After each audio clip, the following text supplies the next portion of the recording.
नमस्कार. आजच्या या विश्लेषणात आपण एका अत्यंत गूढ आणि महान अशा 19व्या शतकातील आध्यात्मिक गुरूंचा वेध घेणार आहोत. ते म्हणजे श्री स्वामी समर्थ. त्यांचे अगाध चमत्कार आणि त्यांचा तो चिरंतन वारसा यामुळेच तर आजही हजारो भाविक अक्कलकोटकडे खेचले जातात, बरोबर? तर चला पाहूया त्यांचा हा अफाट आणि थक्क करणारा प्रवास नेमका कसा होता. आज आपण नेमक्या कोणत्या गोष्टींवर चर्चा करणार आहोत त्यावर एक झटपट नजर टाकूया. आपण सुरुवात करू एका योग्याच्या उत्पत्तीपासून, मग अक्कलकोटचे चमत्कार, शिर्डी साईबाबांसोबतचा त्यांचा संबंध, त्यांची अंतिम महासमाधी, तारक मंत्राचे महत्त्व आणि शेवटी थेट 2026 मध्ये अक्कलकोटला भेट देणाऱ्या यात्रेकरूंसाठी एक खास मार्गदर्शक. तर सुरुवात करूया आपल्या पहिल्या टप्प्यापासून, एका योग्याची उत्पत्ती आणि त्यांची तब्बल 300 वर्षांची तपश्चर्या. ऐतिहासिक संदर्भ काय सांगतायत ते पाहूया. आता हा कालक्रम आहे ना, खरोखरच थक्क करणारा आहे. विचार करा, वर्ष 1458 मध्ये श्री नृसिंह सरस्वती यांनी कर्दळी वनात समाधी घेतली आणि त्यानंतर तब्बल 300 वर्ष ते सखोल ध्यानात होते. त्यांच्या भोवती चक्क एक मोठं वारूळ तयार झालं होतं आणि मग अचानक 1856 मध्ये एका लाकूड तोड्याच्या कुऱ्हाडीचा त्या वारुळाला चुकून धक्का लागतो, त्यातून रक्त येतं आणि या महान योग्याला त्यांच्या 3 शतकांच्या तपश्चर्येतून जाग येते. का? तर त्यांचं पुढील ईश्वरी कार्य सुरू करण्यासाठी. हेच ते योगी ज्यांना आपण आज स्वामी समर्थ म्हणून ओळखतो. इथूनच पुढे सुरू होतो आपला दुसरा टप्पा, अक्कलकोटचे चमत्कार आणि कृतीत उतरलेली करुणा. 1856 मध्ये हा प्रवास अक्कलकोटला पोहोचतो. चिंतोपंत टोळ यांच्या निमंत्रणावरून स्वामी अक्कलकोटला आले आणि तिथे त्यांनी तब्बल 22 वर्षे वास्तव्य केलं. आता हे जे चमत्कार त्यांनी केले ना, ते म्हणजे काही केवळ जादूचे खेळ नव्हते बरं का. ते दुःखी आणि गरीब लोकांसाठी केलेली करुणेची कृती होती.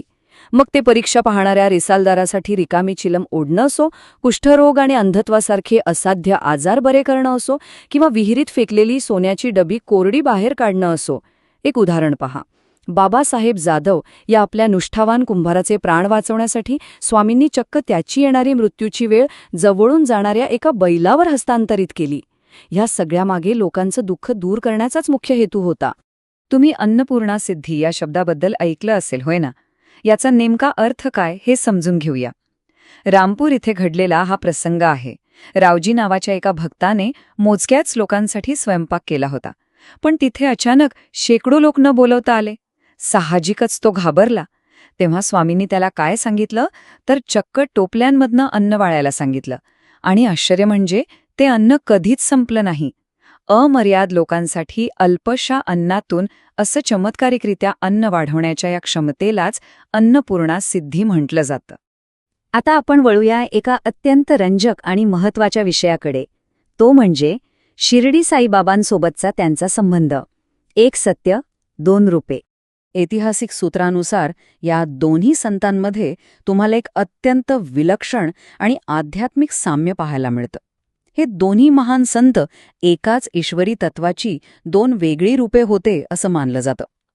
पहा ना, दोघांचेही शिकवण्याचे मार्ग, सर्व धर्मांबद्दलची त्यांची समान वागणूक, गुरुवारचं महत्त्व आणि अगदी अन्नदानाची आवड, हे सगळं हुबेहूब सारखंच होतं.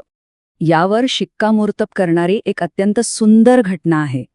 कृष्ण अलिबागकर नावाच्या एका भक्ताला स्वामी समर्थांनी चक्क स्वप्नात दृष्टांत दिला आणि शिर्डीला जाण्यास सांगितलं. जेव्हा बागकर यांनी साईबाबांचा निरोप घेऊन पुन्हा अक्कलकोटला जाण्याची परवानगी मागितली, तेव्हा साईबाबांनी उच्चारलेलं हे वाक्य खरंच विचार करायला लावणार आहे. ते म्हणाले, अक्कलकोटमध्ये काय आहे? अक्कलकोटचे महाराज तर इथेच राहत आहेत. विचार करा, यातून या दोन्ही स्थानांमधील अखंड आध्यात्मिक एकतेची किती प्रगल्भ प्रचिती येते. आणि इथूनच आपला प्रवास पुढे जातो तो 1878 सालच्या एप्रिल महिन्याकडे. अंतिम महासमाधी, भौतिक देहाचा त्याग. मंगळवार 30 एप्रिल 1878 या दिवशी स्वामी समर्थांनी पद्मासनात बसून आपला भौतिक देह त्यागण्याचा निर्णय घेतला. पण जाण्यापूर्वी त्यांनी एक अत्यंत सामर्थ्यवान आश्वासन दिलं. कोणीही रडू नये, मी सर्व ठिकाणी सदैव उपस्थित असेन आणि भक्तांच्या प्रत्येक हाकेला ओ देईन. हे शब्द आजही लाखो भक्तांना आधार देतात. आणि विशेष म्हणजे शिर्डीच्या साईबाबांनीही त्यांच्या महासमाधीपूर्वी अगदी हेच आश्वासन आपल्या भक्तांना दिलं होतं. इथे हा जो क्रमांक दिसतोय ना 22 हा खूप महत्वाचा आहे, कारण तब्बल 22 वर्ष स्वामी समर्थांचं अक्कलकोटमध्ये वास्तव्य होतं. विशेषतः चोळप्पा नावाच्या भक्ताच्या घरी ते प्रदीर्घ काळ राहिले. त्यांनी मागे असा वारसा सोडला आहे जो फक्त एका भौतिक स्वरूपात मर्यादित राहिला नाही, तर तो आजतागायत एका अनंत आध्यात्मिक स्वरूपात जिवंत आहे. आणि ह्याच आध्यात्मिक स्वरूपाचा अनुभव घेण्यासाठी आपण वळूया आपल्या पुढच्या भागाकडे. तारक मंत्र, भीतीचे उच्चाटन. स्वामींच्या देहत्यागानंतर आता एक खरोखरच विचार करण्यासारखा प्रश्न उभा राहतो. आजच्या काळात म्हणजे तब्बल 1.5 शतकानंतर भाविक स्वामींच्या या दैवी आणि संरक्षक अस्तित्वाची प्रचिती नेमकी कशी घेतात, ते त्यांच्याशी कसे जोडले जातात? तर याचं उत्तर दडलेलं आहे इथे विश्वनाथ दामोदर वराडपांडे यांनी रचलेल्या तारक मंत्रात. हा मंत्र आजच्या भाविकांसाठी एक अत्यंत भक्कम असा शाब्दिक आधार बनलाय. असं मानलं जातं की या मंत्राच्या पठणाने तात्काळ मानसिक शांती मिळते, मनातील भीती दूर होते, जीवनातील अडथळे नष्ट होतात आणि घरात सकारात्मक ऊर्जेचा संचार होतो.